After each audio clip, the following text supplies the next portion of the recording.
Hi, in today's video I'm going to take a look at running macOS Monterey in a virtual machine on Ubuntu 20.04. What I'll do is I'll start the virtual machine up and show you what it looks like. So this is using the kholia scripts basically, and so what I'm going to do is select Mac here and give it a second, and I've set it to automatically boot in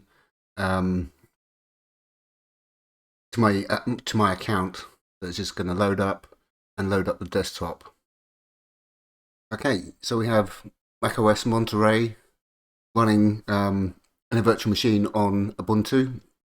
So what I'm going to do is go through some of the stuff and some of the gotchas that come up. The first one is you can't sign into your Apple ID. It gives an error, something like can't communicate with the server. So that's the first issue.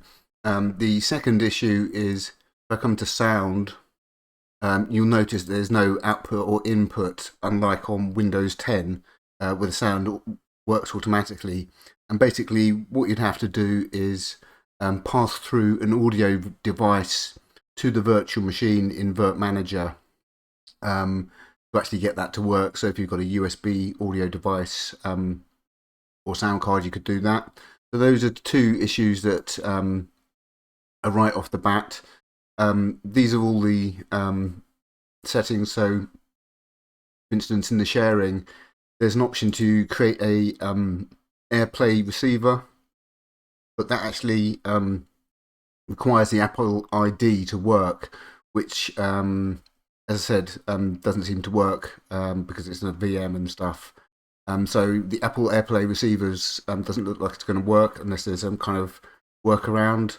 And then you got all the regular sharing options there. So it's quite nippy. Those are just a couple of the things I wanted to go through in here, and also the display. Okay, I've got it set to default for the display, and I'll go through how you set all this up and some resources to get you going and get this working. So what I've got here is just set up a basic environment. Got a terminal set up with ZSH configured, Homebrew installed. I've installed. Come here, columns. Basically, what I've done is I've got my Mac dot files, which obviously it's empty because they're dot files, and a Mac bin, which is all the scripts, and basically that's the Mac bin is symlink to bin, so you can see got all that there, and I have Emacs set up with a Dracula theme. Kick in a second, there we go. So there's Emacs, and there's the ZSH config, basically where we set the bin directory if it exists, and we add it to our path. So that's basically the sort of setup for the ZSH and also for Emacs. So kill that. So that's all working. Got Firefox working. So let me demo a video playing. And we've got to agree. It always takes a few clicks. This obviously the audio is not going to work, so I just want to demo that it's actually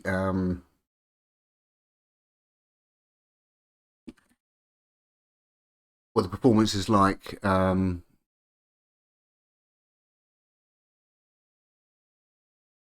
let's put that 1080p and put that full screen. Just play that, and you can see there's no audio, obviously. Okay, so you can see it sort of stuttered a bit as I came out of full screen there. So that does work, but again, there's no audio set up because I haven't set up a audio pass through. The other application I want to have a look at is actually Google Chrome. So this runs really slowly, and I guess that's because it's got hardware acceleration enabled. I'm not actually going to open it because when you normally open Google Chrome, you kind of get a splash screen with animation. At least I did when I first installed it. And I found that was really sluggish. The animation was really slow. So well, let me just give it a go and see if it actually opens up. Saying that. Okay, so it does open up. I found it quite slow compared to Firefox and the virtual machine. Okay, so I'm just going to quit that because it was using a lot of CPU when I was actually sort of using it. So these are all the default applications, which are, to be honest, you're not going to use any of them. You're really not going to use any of the default applications on the Mac. You know, they're all sort of base level consumer stuff, sort of very basic. And again, this is the Finder, and I have found that sometimes it did seem to stutter a bit opening and closing the Finder. So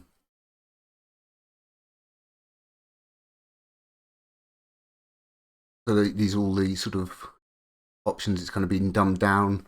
You see, we've actually got the install macOS Monterey disk listed down here, and haven't figured out how to actually get that to remove that in the VM. So that's just a quick look at how macOS Monterey works on a virtual machine. Again, you can't sign into the App Store. So that is one disadvantage if you're, wanting to use stuff you sign into. So a lot of the apps that require sign-in to Apple stuff aren't going to work. I'm not sure about other things like contacts with Google, the Google address and that kind of thing. Open this and see how this is up.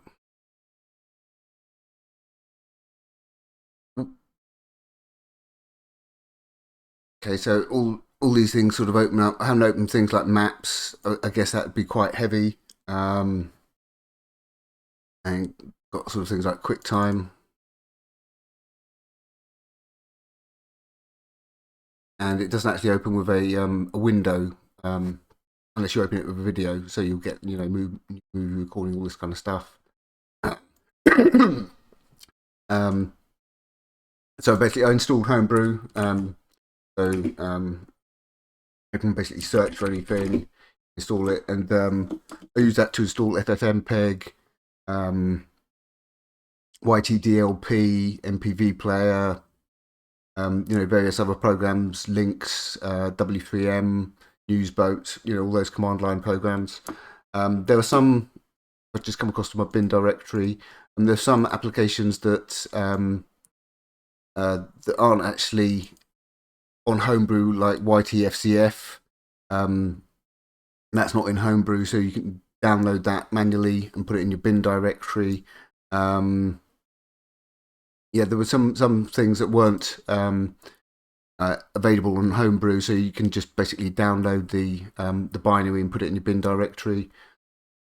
So what I'm going to do now is basically shut this VM down and come across to the configuration and show you some options for it. Okay, so it's just going to shut down like that. So this is the all the options for setting up the VM, and what I'm just going to do is come across here. So basically what we're doing is we're using Kholia's osx-kvm, but there are actually a couple of things you need to change to get this to work with macOS Monterey. And there's actually a guy called Hikmad E. Ustad who's done a couple of great videos on installing Monterey on Linux and a couple of tweaks that you need to go through to actually get it working. So what I'd advise you to do if you want to have a look at this is basically check out his 2 videos here. But there are a couple of things I noticed. So this is the my setup guide for installing libvirt on Ubuntu 20.04. And this will basically allow you to set up both Mac and Windows 11 on 20.04. And these are the kholia scripts, and these are my notes for setting up a kvm on the Mac. So there's a couple of ways you can actually get the installer. In these 2 videos here, Hikmad basically shows you there's a set of scripts which will allow you to download the installer and stuff, but you will need a Mac to actually create the installer. That's the only thing. So I've actually got a old Mac, and basically what I did was installed Monterey through the App Store. Then when it downloads, basically what you do is you create a disk image, because what we need to do is actually normally the installer will allow you to create a bootable USB stick, but what we want to do is create a bootable ISO. So what we do is we create a disk image by running this command hdrutil create -o. That's the name of the volume. It's going to be Monterey, and set the size to 16 gig. Set the volume name, layout spud, and format HFS plus journaled.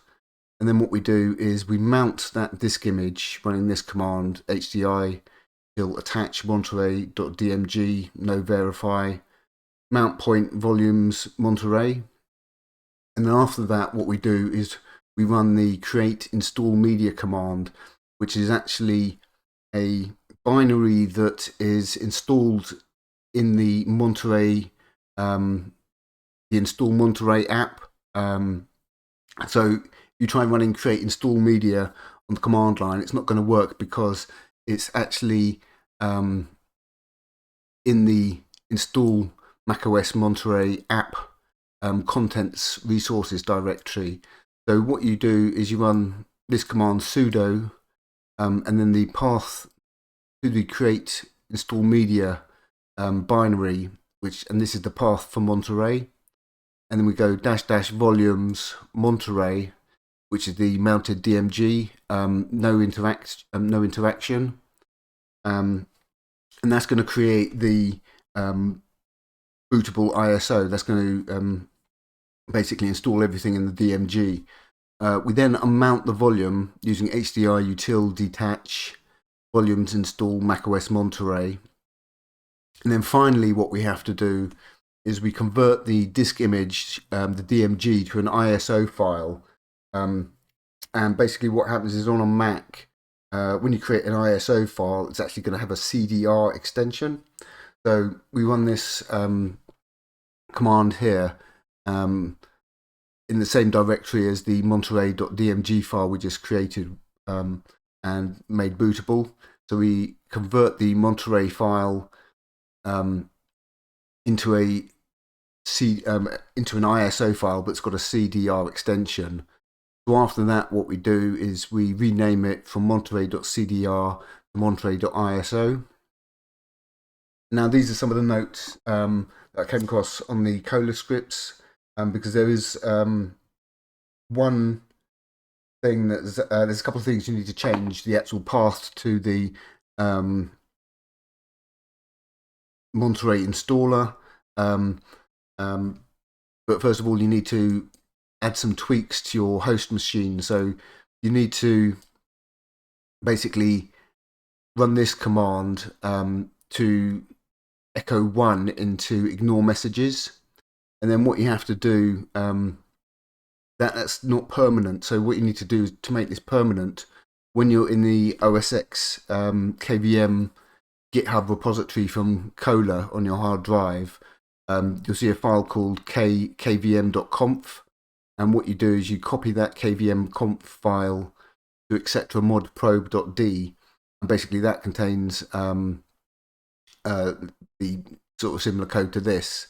Then once you've done all that, you have to install a couple of packages to get this VM working with Virt Manager. Now, if you've installed Virt Manager already, it gives you a list of things you need to install, and you may have a lot of these installed already, like qem, Virt Manager, git, wget, and basically I found that the only tools I needed to install were these three here: UML utils, libgest, fs-tools, and p7zip-full.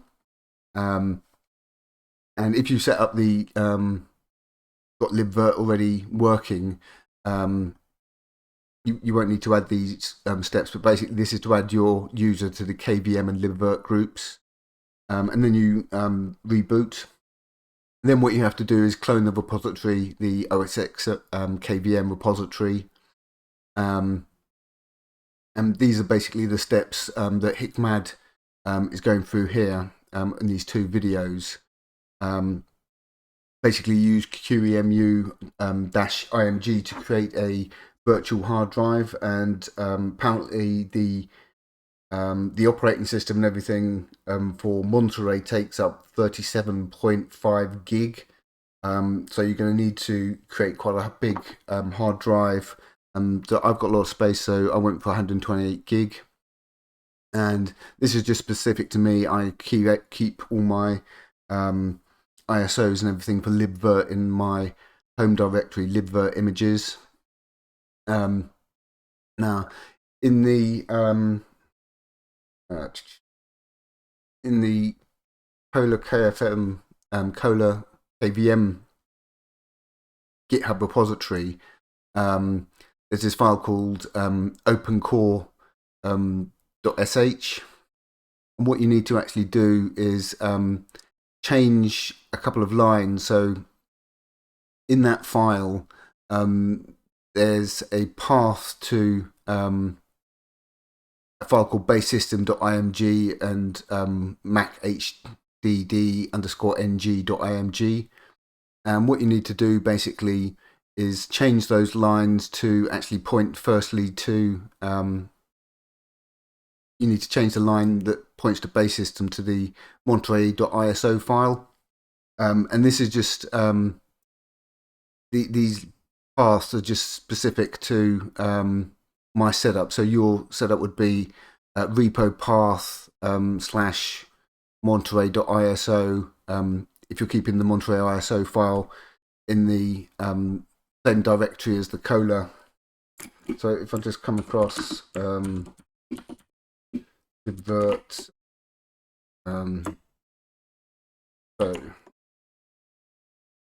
so I keep the kholia repository in a subdirectory in my home called libvirt, but the instructions will basically tell you to install that directory directly in your home.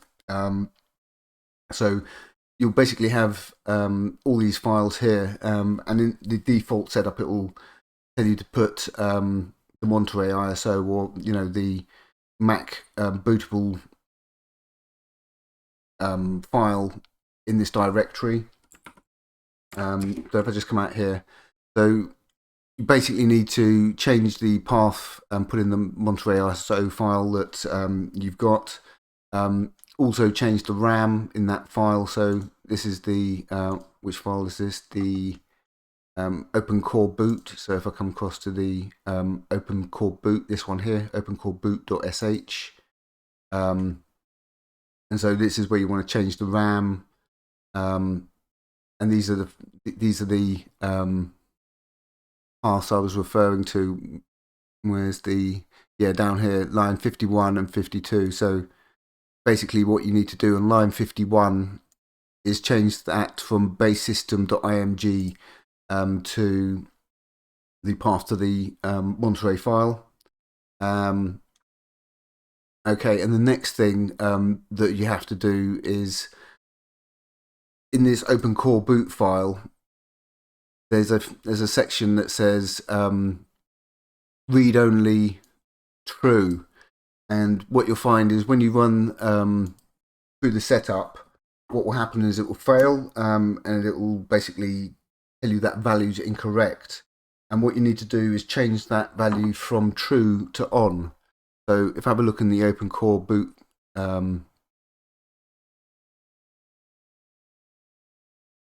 where was it? Yeah, this section here, line 48. Is it? Which one is it?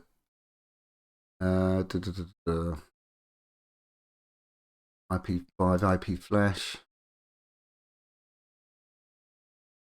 Yeah, this line 43. You need change. Maybe they've changed it now already, so maybe this has been updated. But what I found was a couple of days ago that was true, and you need to change that to on. So that was the only change, and this is basically how the file should look. And then you basically run the OpenCore-Boot script, basically follow all the steps in these two videos. Okay, and the one thing you need to do is actually fix the display. So you actually have to boot into the BIOS in the virtual machine and actually change the allowed resolutions to 1920 by 1080. Because by default, if you don't do that, you'll just get a 640 by 480 screen or something. So that's basically the only couple of changes that I found in this script, and one of them has said seems to be changed. That line there, read only, which was originally true. You need to change that to on.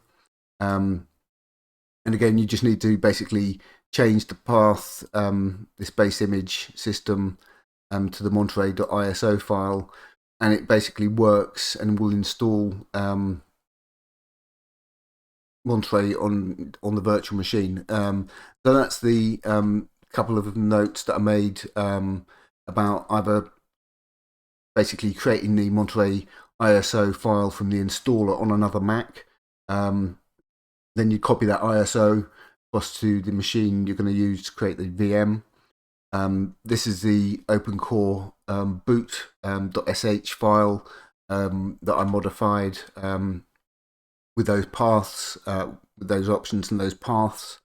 And this is the macOS KML file from this virtual machine. So this is all these settings here.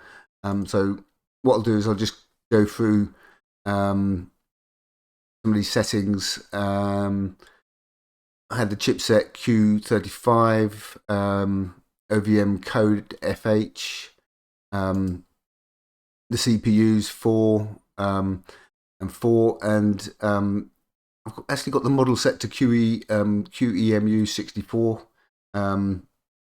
which works fine. And then we've got the boot options.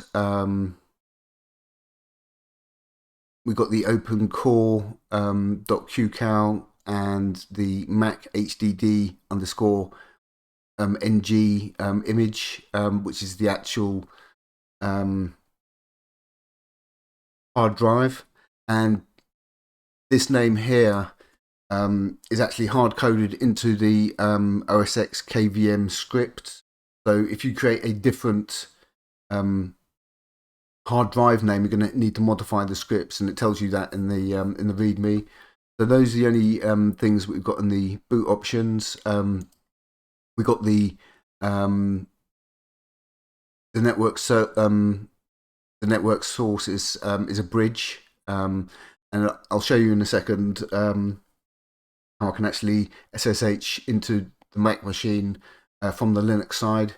So that's the NIC, and then the other thing that you need to change is the video driver from I think by default it comes up as VGA, but you need to change it to virt.io and uncheck 3D acceleration, because otherwise every time you boot up the Mac, what happens is you'll get a crash prompt come up on the Mac saying Windows server has crashed, you want to send a report to Apple. So those are the basically the things in the Mac setup, and you could pass through an audio device to get the audio working. So those are some of the things I've come across. But basically, then once you've gone through all of that,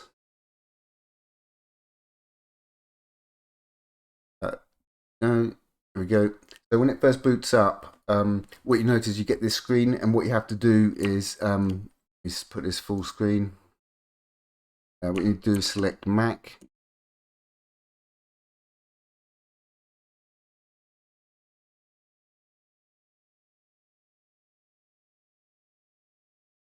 Okay, and then it's going to boot into OS X. It's called OS now, isn't it?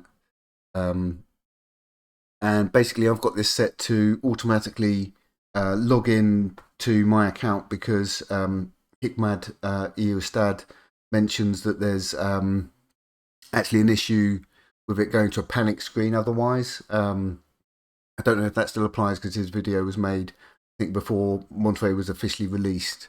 So that's Monterey. You get all this kind of stuff come in the sidebar now, and sort of rounded corners for everything, but there's no notch in the virtual machine.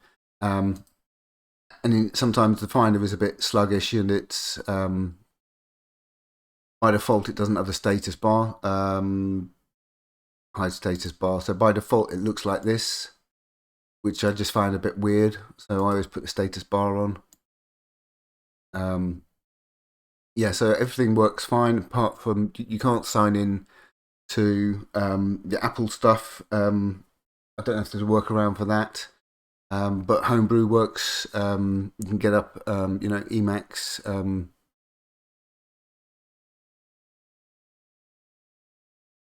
So that works fine. I've got the Dracula theme installed there. But I haven't gone through and installed that many other applications, only things like VLC, MPV. But I'm not really going to use this for, playing videos in the VM really. But the performance is pretty good. Providing you've got enough RAM, just shut down. So you'll get this screen come up when it shuts down. Okay. So that's macOS Monterey, and the previous video I showed you Windows 11. So this is Virt Manager running on Ubuntu 20.04, and again, that's all the settings that went through. And again, this is the KML file that is for my setup. But again, I keep the osx-kvm installer in there, and the images is the directory where I keep the hard drives and the ISO files for Monterey and Windows 11. So my setup's slightly different than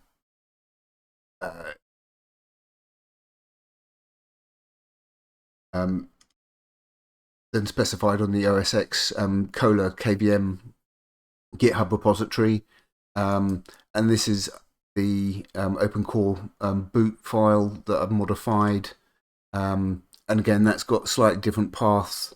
Here you can see these are the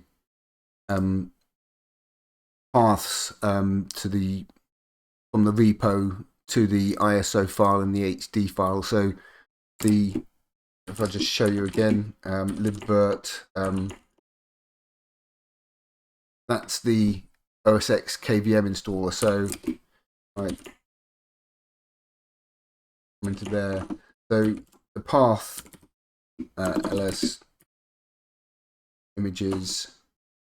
So that's why I have the .images here, is because I'm keeping my hard drives and ISO files in a different directory rather than the Git repository.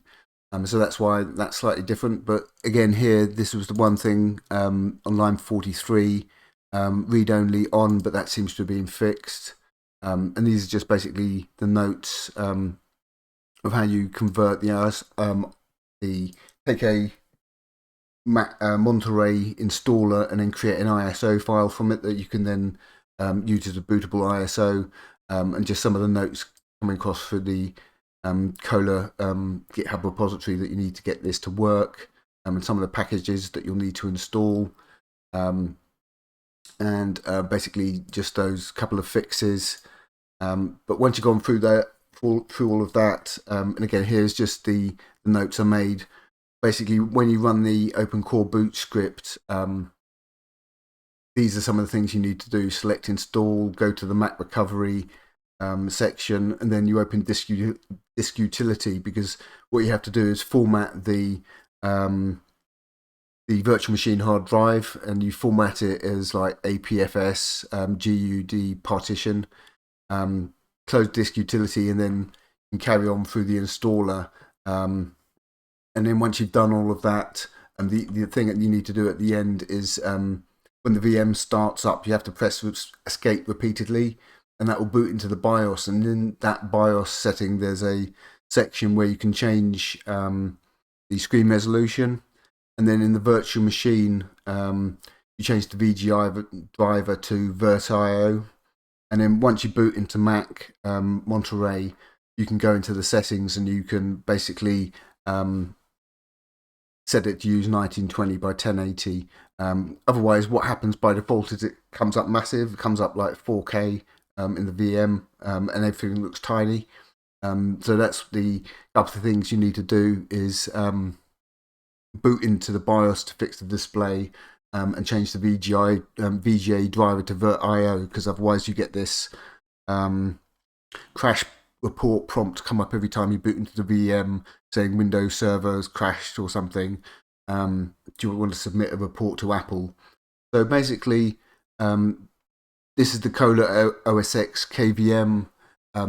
See, and now it's added Monterey support.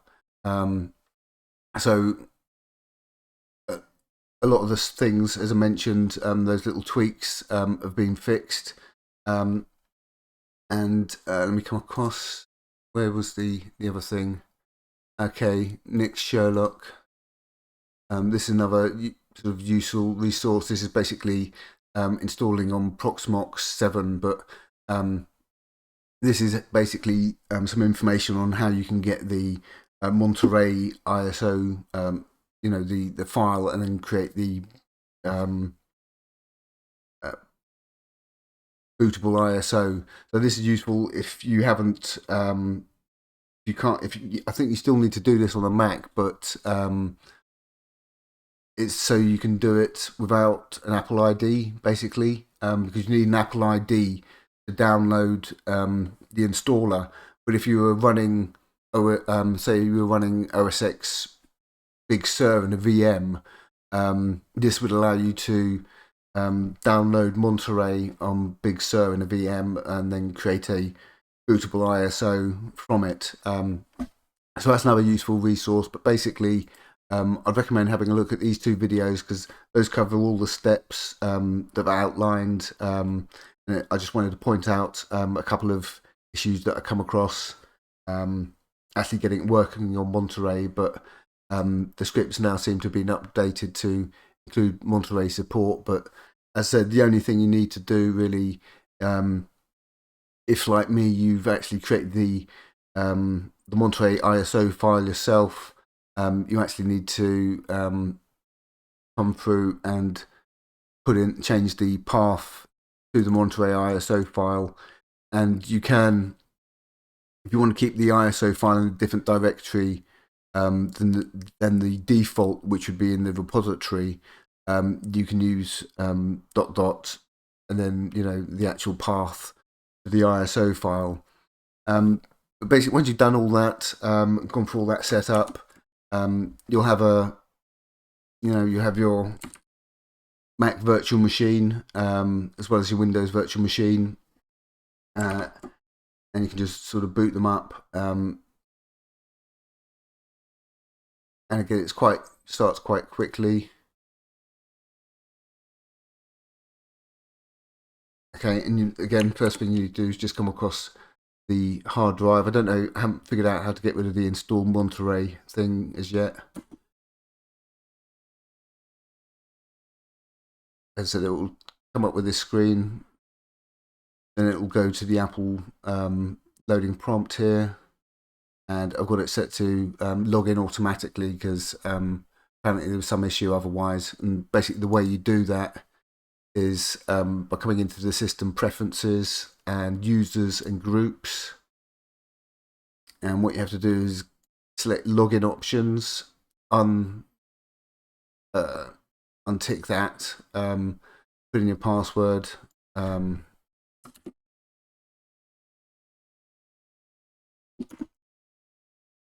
select your username, and turn that off, and basically what it will then do is just boot in to the desktop here.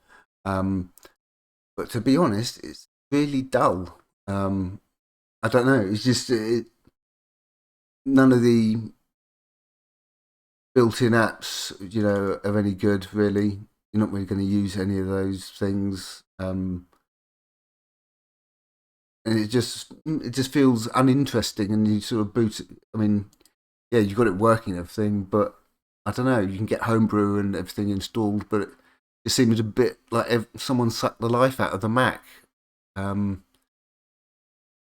know. It just seems a bit dull, and I mean, I'm a Mac user, but Windows 11's sort of kind of a bit more lively. It's got a bit more things you can do with it, especially with the Windows subsystem for Linux, and running Linux GUI apps. But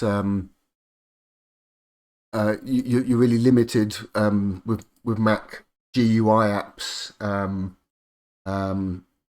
open source apps. I mean, you've got things like GIMP and stuff, but a lot of Linux apps obviously won't run because they use a different toolkit. They use GTK, and you can't really run GTK on a Mac unless you used like X11 years ago. But that's Mac Monterey and how you can get it working. And one other thing I should mention is hash login. What you can do is create a file called .hash login. Hash login. And it's actually empty. But basically, what that does is it suppresses a message that comes up in the terminal all the time, saying last logged in from TTY or at whatever, and it's just really annoying, and also it sort of slows the terminal startup time. So boom, you can see there we got the prompt come up. So that's just a Mac thing. Again, just create an empty file called .hash login, and that will suppress the message that comes up. And that's just one thing that I've come across. The other thing that might be worth looking at is how you could sort of remap keys to the VM, because it's because obviously you're on a Mac, so all the keys change, which is really annoying for the terminal and for Emac. So I think there's a program called Carabiner that lets you change the keyboard for particular applications and stuff, but I don't know if that's been updated. But that's macOS Monterey. Again, a couple of things to note. You can't sign with your Apple ID. There's no audio unless you do a USB pass-through. And I think that's basically it. It performs pretty well. I'll just shut that off now. It's quite snappy once you change the display in the driver.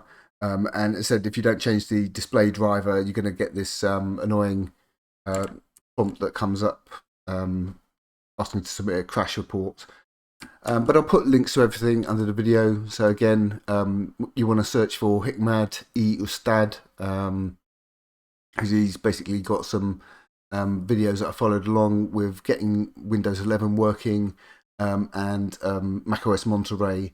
And again, for those videos, there were a couple of tweaks I needed to get both of them working. For the Windows 11 one, you have to install swtpm tools to get TPM working. And I cover that in the previous video I did about Windows 11. And again, on setting up macOS, there were a couple of things that I came across that have been fixed in these scripts, but also how you put in a path to the ISO file. And this is the first video he does, and in this second video basically covers fixing the screen, showing you how to boot into the BIOS, and actually go into the BIOS and set the screen resolution, because you don't do it, you can't do it directly from within macOS. You have to do it in the virtual machine's BIOS, and then once you've done that and changed the drivers, it's fine and it will work perfectly.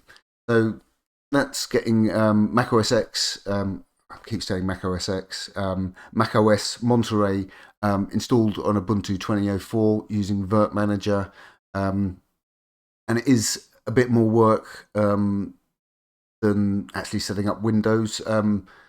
You do have to install the TPM for Windows, but it's sort of quite straightforward. But actually doing the Mac, there's actually a few steps and a few scripts you've got to run and things you've got to edit. But once you've done that, it'll work fine, as long as you don't need to use anything that requires an Apple ID. So that's basically getting macOS Monterey installed on Ubuntu 20.04 as well as Windows 11.